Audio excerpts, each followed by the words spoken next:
I think आता दिसेल.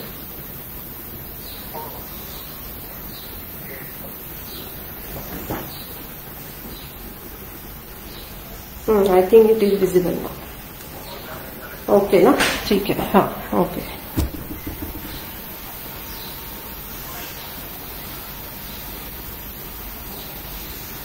नमस्कार. एक 2च मिनिटात आपण सुरू करूया.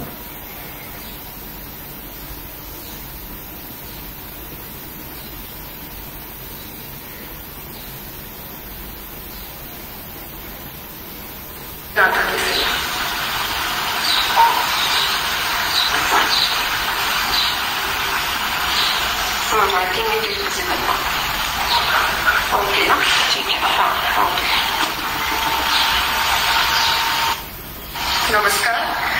एक 2च मिनिटात आपण. नमस्कार. नाशिक विकासच्या पेजवरून मला जे तुम्ही सगळेजण बघत आहात त्या सगळ्यांना माझा प्रेमाचा नमस्कार. मी प्राध्यापक डॉक्टर मृदुला बेळे. मी नाशिकच्या फार्मसी कॉलेजमध्ये प्राध्यापक आहे आणि आज मी इथे तुमच्या सगळ्यांशी बोलायला आले आहे ते करोनाच्या कृष्णछायेत या माझ्या नुकत्याच बाजारात आलेल्या पुस्तकाच्या निमित्ताने. तर हे माझं आत्ताच बाजारात आलेलं पुस्तक आहे. त्याचं नाव करोनाच्या कृष्णछायेत. राजहंस प्रकाशननी जुलै महिन्यामध्ये हे पुस्तक मार्केटमध्ये आलेलं आहे आणि मी हे पुस्तक लिहिलं कारण मी मुळात औषध निर्माण शास्त्र या विषयाची प्राध्यापिका आहे. माझं PhD या विषयातलं आहे. त्याशिवाय नंतर मी LLB आणि LLM इंटेलेक्च्युअल प्रॉपर्टी लॉ या विषयामध्ये केलंय आणि त्यामुळे औषधांमधले जे पेटंट्स असतात आणि त्यामुळे त्यांच्या किमतींवरती जगभरात जो काही परिणाम होत असतो हाही माझा अभ्यासाचा विषय आहे. तर त्या नात्याने हे पुस्तक मी लिहिलं आणि हे साधारण 1.5 ते 2.25 महिन्यामध्ये मी लिहून पूर्ण केलेलं पुस्तक आहे. तर या पुस्तकाच्या निमित्ताने आपल्या सगळ्यांशी बोलायला मी आज इथे आले आहे. तर या पुस्तकाचा प्रवास कसा होता किंवा हे पुस्तक मला का लिहावं असं वाटलं ह्याबद्दल मी आधी थोडं बोलते. तर पुस्तक लिहायचं कारण असं झालं, एक नैमित्तिक कारण होतं की लॉकडाऊन झाला आणि सगळेजण घरी होते आणि माझ्या अनेक ओळखीच्या मित्रपरिवारांमधले जे व्हॉट्सअप ग्रुप्स आहेत तर त्या ग्रुप्सवरती अगदी जाणते लोकही लॉकडाऊनची काही गरज नाहीये अशी त्याची चेष्टा करत असताना दिसले. आता असं कोणी म्हणत नाही पण त्या काळामध्ये जेव्हा अजून महाराष्ट्रात विशेष केसेस सापडायला लागलेल्या नव्हत्या आणि लॉकडाऊन जस्ट झाला होता तेव्हाची ही गोष्ट आहे.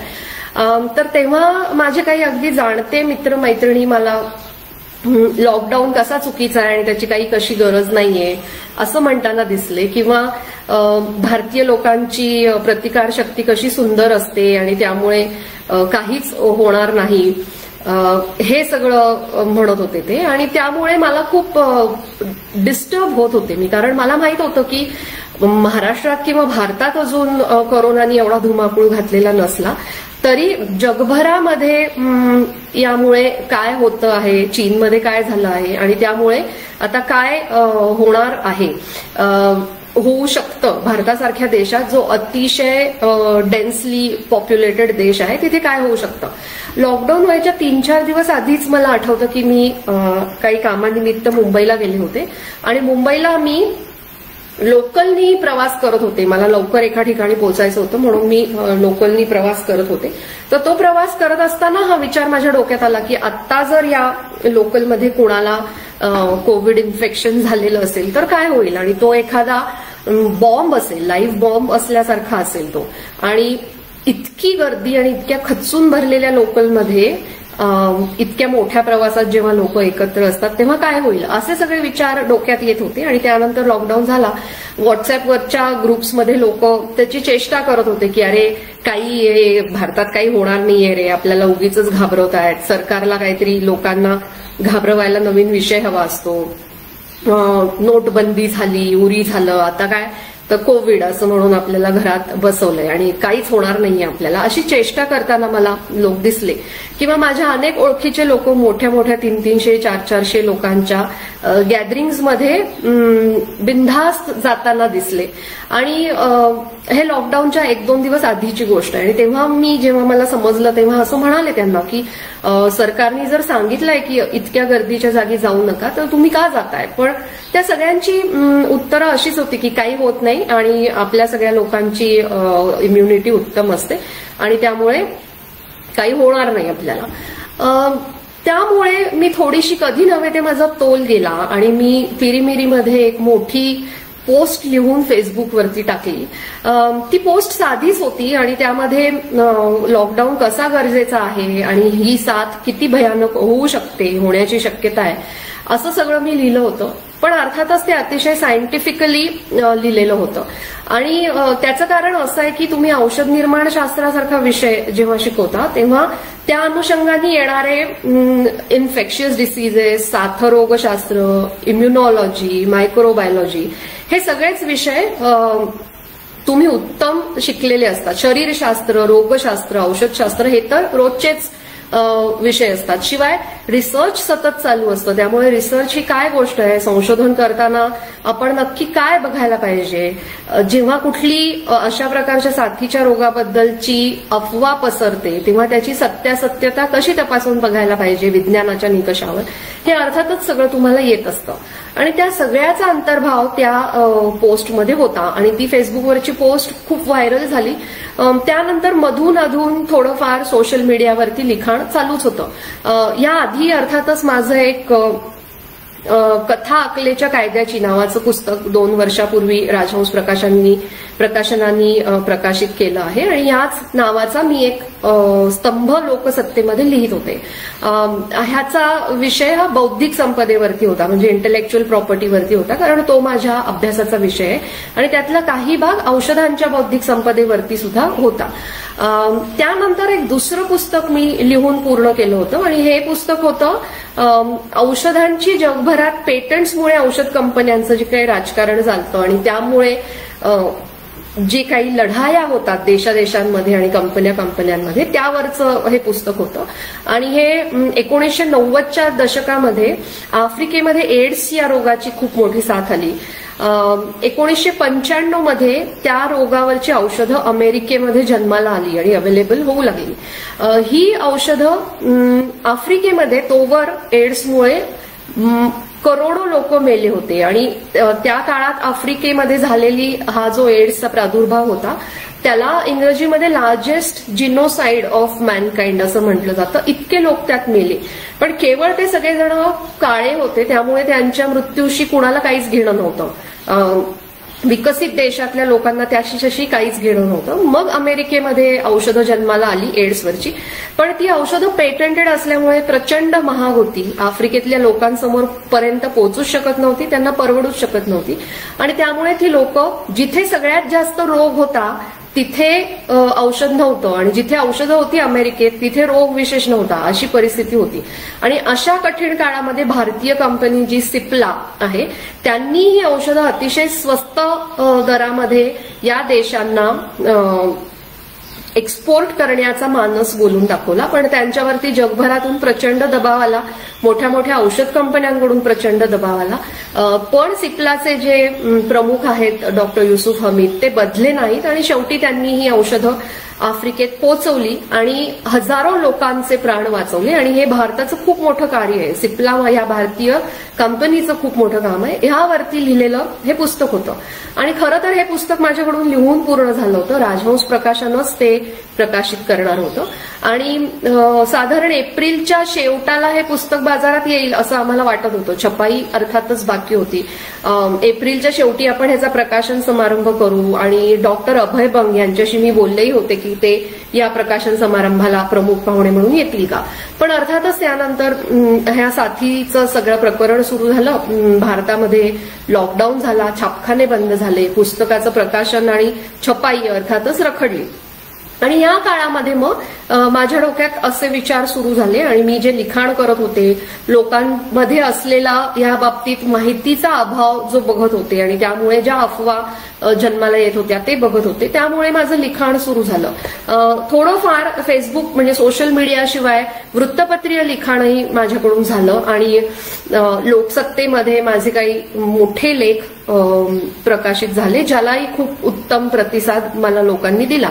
आणि त्या काळामध्ये असं सतत वाटत होतं की या विषयावरची आपल्याला एक पुस्तक लिहायला मिळायला हवं, कारण आपल्याकडून जर हे पुस्तक लिहून झालं तर त्या निमित्ताने आपलं खूप वाचून होईल आणि खूप अभ्यास करून होईल. आणि शिवाय मला असं मनापासून वाटतं की सायन्सशी रिलेटेड जे विषय आहेत सगळे ते आपल्या मातृभाषेमध्ये मराठीमध्ये लिहिले जायला हवेत आणि ते सामान्य माणसापर्यंत पोहोचतील अशा सोप्या भाषेत कोणीतरी लिहायला हवेत. अर्थातच लिहिणारे अनेक लोक आहेत, पण औषधांशी रिलेटेड जे सायन्स आहे त्या बाबतीतही आपण सोप्या भाषेत लिहायला हवं. कारण मला मनापासून असं माझा विश्वास आहे की जेव्हा असे सगळे अवघड टेक्निकल विषय मराठीमध्ये यायला लागतील तेव्हा खऱ्या अर्थाने मराठी ही ज्ञानभाषा होईल. त्या विषयावरती नुसती भाषणं करून की मराठी भाषा ज्ञानभाषा व्हायला हवी किंवा आंदोलन करून काहीही होणार नाहीये. आणि त्यामुळे आपण हे विषय मराठीत आणायला हवेत आणि त्यासाठी आपला हातभार लागायला हवा. याच उद्देशाने मी माझं पहिलंही बौद्धिक संपदेसारख्या क्लिष्ट विषयावरचं पुस्तक मराठीत लिहिलं होतं आणि आताही मला असं वाटायला लागलं की आपल्याला पुस्तक लिहायला मिळायला हवं. एकतर यामागचं कारण असंही होतं की प्राध्यापक असल्यामुळे सतत दुसऱ्याला काहीतरी शिकवायची हौस असते आणि महाविद्यालय बंद झाल्यामुळे शिकवायला मिळत नव्हतं.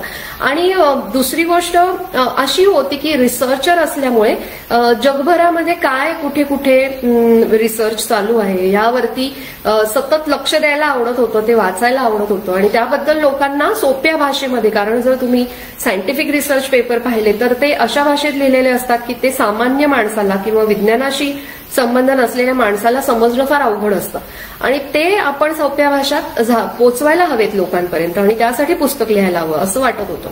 पण अर्थातच राजहंस प्रकाशनाचे अध्वर्यू जे आहेत दिग माजगावकर किंवा दिलीपराव माजगावकर, आपल्याला सगळ्यांना माहिती आहे की ते मराठीमधले एक अतिशय साक्षेपी प्रकाशक म्हणून ओळखले जातात. आणि असं असताना त्यांना आपणच कसं म्हणायचं की माझं पुस्तक तुम्ही कराल का, मी लिहिलं तर तुम्ही छापाल का. त्यांना असं म्हणायची माझी अजिबातच काही हिंमत नव्हती, कारण मी स्वतःला अतिशय छोटी लेखिका समजते. पण असं झालं की मला वाटतं एप्रिल महिन्यामध्ये 19 एप्रिलच्या रविवारी मी लोकसत्तेमध्ये एक मोठा लेख लिहिला जो कोविडवरच्या वेगळ्या वेगळ्या औषधांवरती लिहिलेला होता आणि लसींवरती लिहिला होता की हायड्रॉक्सिक्लोरोक्विनची काय राजकारण आहे, असं सगळं त्यात विस्ताराने लिहिलं होतं. मोठा लेख होता ज्याला अतिशय उत्तम प्रतिसाद मला महाराष्ट्रातून मिळाला आणि त्याच दिवशी दुपारी चक्क दिग माजगावकरांचाच मला फोन आला आणि ते असं म्हणाले की तुझा लेख वाचला, मला खूप आवडला आणि मला असं वाटतं की ह्या विषयावरती राजहंसनी एक पुस्तक करायला हवं आणि ते तू लिहिशील का, असं त्यांनी मला विचारलं. आणि मला खूप मनातल्या मनात आनंद झाला. मी जरी तो दाखवला नाही त्या फोनवरती, पण मला खूप आनंद झाला की मला जे करायला मिळायला हवं असं वाटत होतं तेच मला ते स्वतः विचारतात आणि त्यामुळे मी खूप खुश झाले. आणि दुसऱ्याच दिवशी त्यांना आपण हे करूया असं म्हणाले. पण अर्थातच ते मला म्हणाले की हे पुस्तक लवकरात लवकर बाजारात यायला हवं, त्यामुळे तू पहिली 2 पुस्तकं लिहायला जेवढा वेळ लागेल लावलास तेवढा वेळ लावून चालणार नाही, कारण जे दुसरं पुस्तक जे अजून यायचंय बाजारात ते मी 4 वर्ष लिहित होते आणि त्याआधी कथा अकलेच्या कायद्याची पण स्तंभ संपल्यानंतर बाजारात यायला 2-1 वर्ष लागली होती. तर आता आपल्याकडे एवढा वेळ नाहीये आणि लोकांना लवकरात लवकर या विषयाबद्दल सोप्या भाषेत कळायला हवं, त्यामुळे तू 1 महिन्यात हे पुस्तक लिहून संपवायला पाहिजेस असं मला ते 19 एप्रिलला म्हणाले. यावरही मी विचार केला. हा खूप मोठा चॅलेंज होता माझ्यासाठी, इतक्या वेगाने लिहिणं हा. आणि शिवाय तुम्हाला माहितीये की रोज नवीन काहीतरी जगात घडत होतं, वेगवेगळ्या देशामध्ये वेगवेगळ्या गोष्टी घडत होत्या आणि त्या वेगाने वाचून ती माहिती वाचून अॅनलाइज करून ती सोप्या भाषेत मराठीत लिहायची होती, जे खूप मोठं काम होतं. आणि मी विचार केला की आपल्याला हे 1 महिन्यात लिहायला जमणार आहे का, पण नंतर मला माझ्या मनाने सांगितलं की आपल्याला हे लिहायचं आहे, आपल्याला इच्छा आहे तर आपल्याकडून नक्की होईल हे लिहून. आणि लॉकडाऊन झालेला आहे त्यामुळे बाकी काम काही नाहीये, तर आपल्याला ह्याला वेळ देता येईल. आणि म्हणून मी त्यांना हो म्हणून सांगितलं आणि मी झपाट्याने कामाला लागले. माझ्याकडून 1 महिन्यात ते पुस्तक लिहून झालं नाही, मला 1.5 महिना लागला. आणि त्यानंतर 15-20 दिवस त्याचं प्रूफ रिडिंग वगैरे बाकी सगळी गोष्टी छपाईला. आणि असं करत जुलैमध्ये हे पुस्तक बाजारामध्ये आलं. हा जो प्रवास होता लिखाणाचा तो अतिशय आव्हानात्मक होता. कारण मी जसं म्हणाले की रोज जवळजवळ 3 ते 4 तास मला वाचायला लागत होतं आणि रोज साधारण 6 ते 7 तास मी लिहित होते.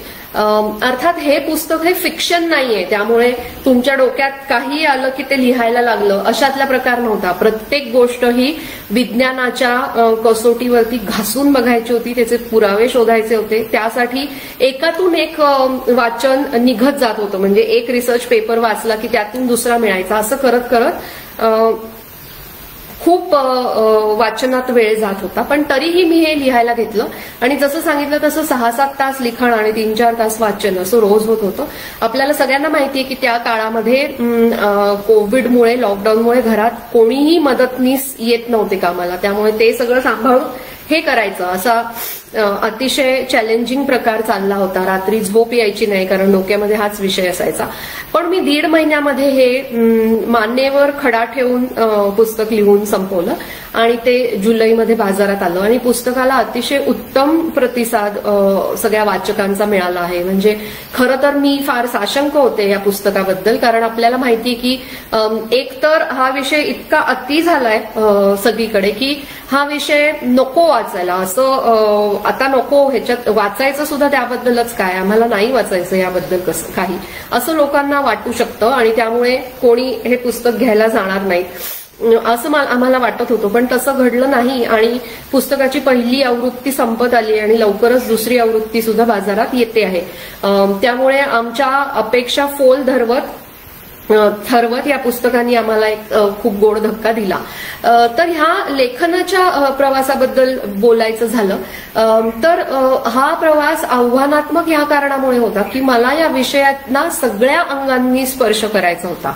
म्हणजे मी काही फक्त करोनाचं शास्त्र आणि विज्ञान याबद्दल लिहिणार नव्हते, तर मला त्याचं जिओ पॉलिटिक्स म्हणजे भूराजकीय राजकारण, भौगोलिक राजकारण किंवा त्याचा जीवनाच्या इतर अंगांवरती होणारा परिणाम म्हणजे आपली सायकोलॉजी किंवा आपण सगळेजण जे आता वर्क फ्रॉम होम करतो आहोत त्यामुळे कल्चर कसं बदलणार आहे किंवा पर्यावरणावर काय परिणाम होणार आहे, लोकांच्या नात्यांवर काय परिणाम होणार आहे, शिक्षण जे ऑनलाईन सुरू झालंय त्यावर काय परिणाम होणार आहे, अशा सगळ्या बाजूंनी त्याकडे बघायचं होतं. आणि शिवाय ते वेगवेगळ्या देशांमधली परिस्थिती बघायची होती आणि ती सगळी या पुस्तकात लिहायची होती. तुम्ही जर तुमच्यापैकी कोणी जर पुस्तक वाचलं असेल तर पुस्तकाच्या शेवटी 6-7 पानांचे तर संदर्भ सूची आहे आणि तेवढं वाचन खरं तर ते मी फक्त मोजके ग्रंथ जे मी महत्वाचे वाचले तेच त्या संदर्भ सूचीमध्ये लिहिले आहेत आणि इतर अनेक वाचन झालं जे जागे अभावी मी लिहू शकले नाही. तर इतकं वाचन सतत करायचं होतं.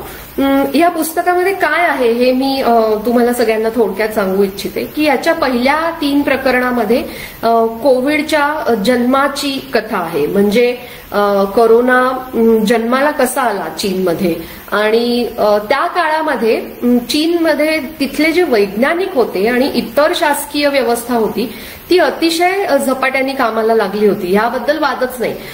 त्यांनी खूप जोमाने काम करून तो रोग आटोक्यात आणण्याचा प्रयत्न केला. पण त्याच वेळी तिथलं जे सरकार होतं ते मात्र अतिशय तेवढ्याच जोमाने ही साथ आणि त्याबद्दलची माहिती, बातम्या या सगळ्या दाबून टाकण्याच्या मागे लागलेलं होतं आणि त्यामुळे अर्थातच आपल्याला माहितीये की सगळ्या जगाला अतिशय मोठे परिणाम भोगायला लागले. तर हे सगळं याबद्दल या पुस्तकामध्ये यायला हवं होतं आणि ते या पहिल्या 3 प्रकरणांमध्ये मी लिहिलं आहे. नीता कुलकर्णी नमस्कार, त्यांनी विचारलंय की या पुस्तकासाठी संशोधन कसं केलं ते सांगा. तर मी जसं सांगितलं तसं हे पुस्तक लिहिताना मी वेगवेगळे, अर्थातच हा विषय इतका नवीन असल्यामुळे आणि ही साथ इतकी नवी असल्यामुळे ह्यावरती कुठलेही संदर्भ ग्रंथ तेव्हा जगभरात कुठेही उपलब्ध नव्हते आणि त्यामुळे मी फक्त वेगवेगळ्या देशामध्ये प्रसिद्ध होणारे newspapers, New York times, Washington post, guardian, economist असे अनेक, अर्थात भारतातले सुद्धा न्यूजपेपर्स, अनेक सायन्स मॅगझिन्स ज्यामध्ये वेगवेगळ्या शास्त्रज्ञांचे लेख छापून येत होते आणि सगळ्यात महत्वाचं म्हणजे रिसर्च पेपर्स जे नेचर किंवा लँडसेट किंवा new England journal of medicine यासारख्या जर्नल्समध्ये छापून येत होते. भारतामध्ये आयसीएमआरचं जे काम चालू होतं त्याबद्दलचं सगळं Indian journal of medical sciences मध्ये छापून येत होतं, ज्यात अतिशय सायंटिफिक निष्कर्ष छापून येत होते आणि ज्यावरून कन्क्लुजन काढणं सोपं होतं. तर असे कितीतरी पेपर्स आणि लेख मी वाचले आणि त्यानंतर मला नक्की काय लिहायचंय हे मी ठरवलं. तर मी जसं सांगितलं तसं पहिल्या 3 प्रकरणामध्ये कोरोनाचा जन्म आहे, त्याचा जिनोम सिक्वेन्स कसा शोधून काढला चीनमधल्या शास्त्रज्ञांनी झपाट्यानी आणि त्याचा ओरिजिन कुठून आला, मग हे विषाणू सगळे वटवाघळांमध्ये का जन्माला येतात आणि नक्की वटवाघळांमध्ये असं काय आहे त्यामुळे त्यांच्यात इतके विषाणू जन्माला येतात आणि तिथून ते माणसामध्ये कसे येतात, त्याचं जे व्हायरस जम्पिंग आहे, या सगळ्या व्हायरसेसना झुनोटिक व्हायरसेस म्हणतात, म्हणजे प्राणीजन्य विषाणू आहेत हे आणि तिथून ते माणसांमध्ये कसे येतात, व्हायरस जम्पिंग म्हणतात त्याला, की एका स्पीशीज मधून दुसऱ्या स्पीशीज मध्ये कसा येतो, या सगळ्याबद्दल लिहायचं होतं मला. पण ऍट द सेम टाइम मी जे सांगितलं की कसे चीन सरकार ही सगळी माहिती दाबून टाकत होतं,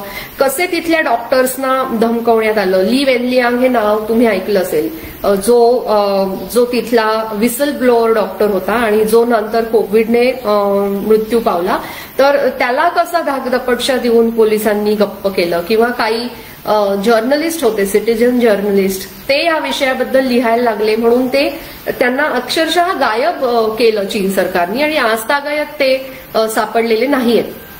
तर असं सगळं या पहिल्या 3 प्रकरणांमध्ये आहे आणि त्या कव्हरअपमध्ये WHOचा काय रोल होता याबद्दलही मी लिहिलं आहे.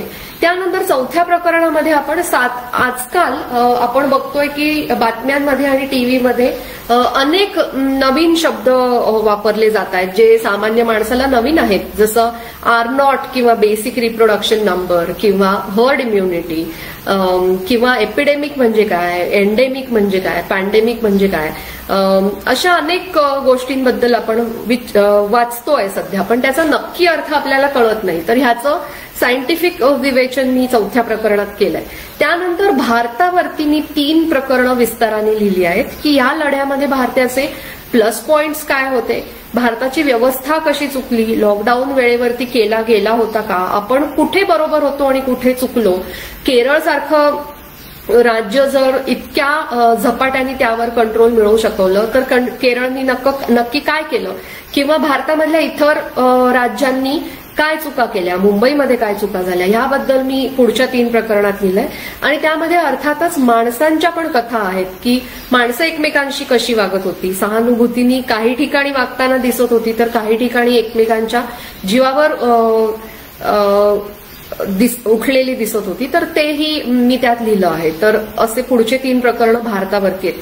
त्यानंतर एक प्रकरण मी ज्या देशांनी हा रोग हाताळण्यामध्ये अतिशय उल्लेखनीय कामगिरी केली, ते अतिशय छोटे देश होते पण तरी त्यांचं काम खूप उत्तम होतं. उदाहरणार्थ दक्षिण कोरियासारखा देश आहे किंवा तैवान सारखा देश आहे, जे अगदी चिमुकले देश आहेत पण ते खूप सावध होते आणि त्यांनी लॉकडाऊन न करता हा रोग कसा, ही साथ कशी आटोक्यात आणली याबद्दल मी एक प्रकरण लिहिलंय. आणि ते सक्सेसफुल ठरले ते करण्यामध्ये, कारण की त्यांना आधी जी सार्सची साथ येऊन गेली होती त्यामध्ये त्या साथीतून ते बऱ्याच गोष्टी शिकले होते. त्यांची यंत्रणा तयार करून ठेवली होती ती, आणि ती यंत्रणा त्यांनी यावेळेला वापरली. केरळची गोष्ट पण अशीच आहे की केरळमध्ये निपा नावाच्या एका विषाणूचा उद्रेक 2019 सालात झाला होता, आणि त्यामुळे तिथली यंत्रणा तयार होती की कसं तुम्ही डील करायला पाहिजे, किंवा ते जे प्रोटोकॉल्स असतात की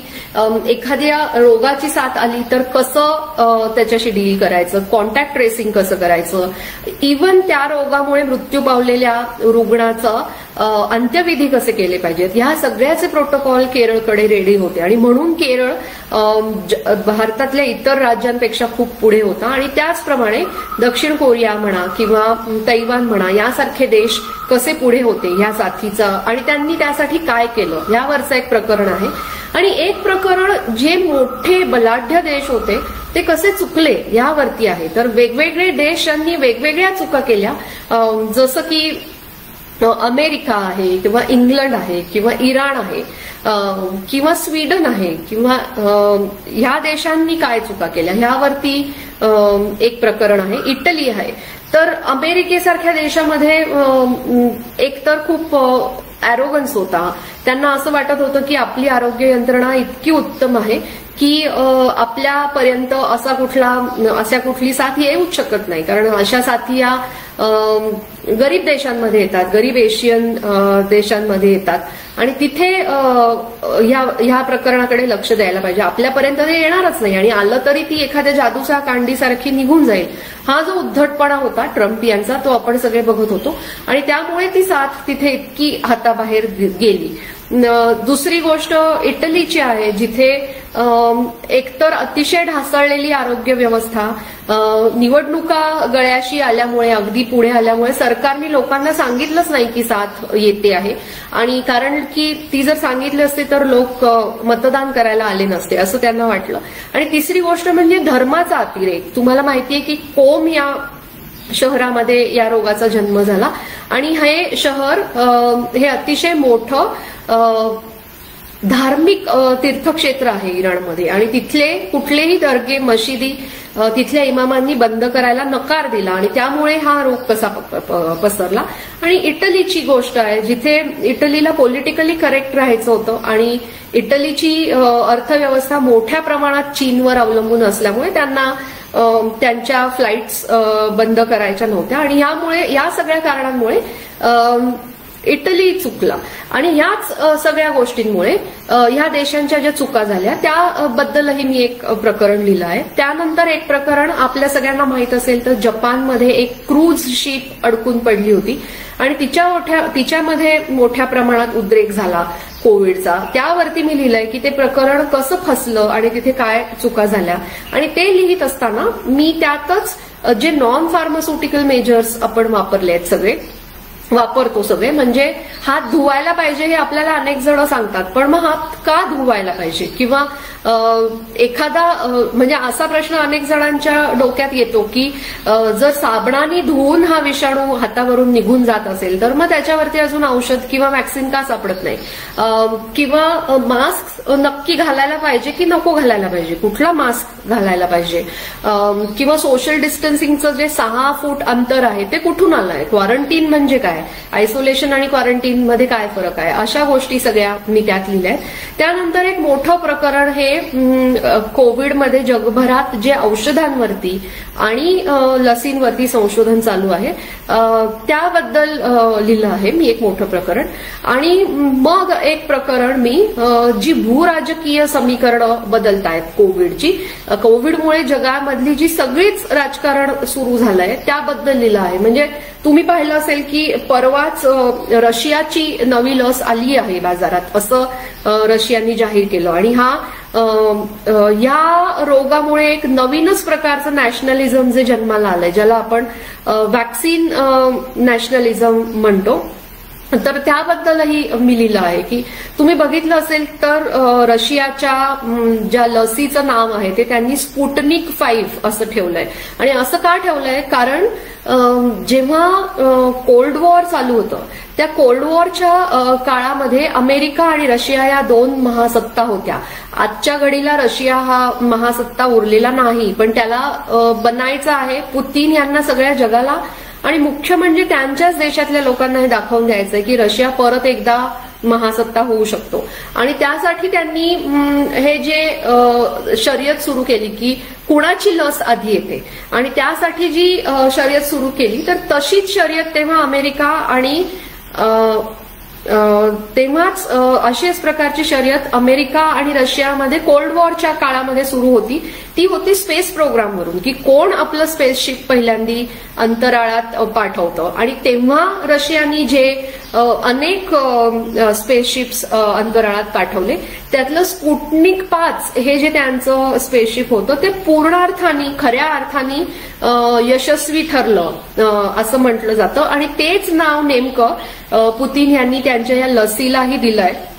आणि तेव्हा जशी अमेरिका आणि रशियामध्ये स्पेस प्रोग्रामवरून शर्यत चालली होती त्याच प्रकारची शर्यत आता वॅक्सिन बनवण्यावरून चालू आहे. आणि त्यात आम्ही जिंकलो.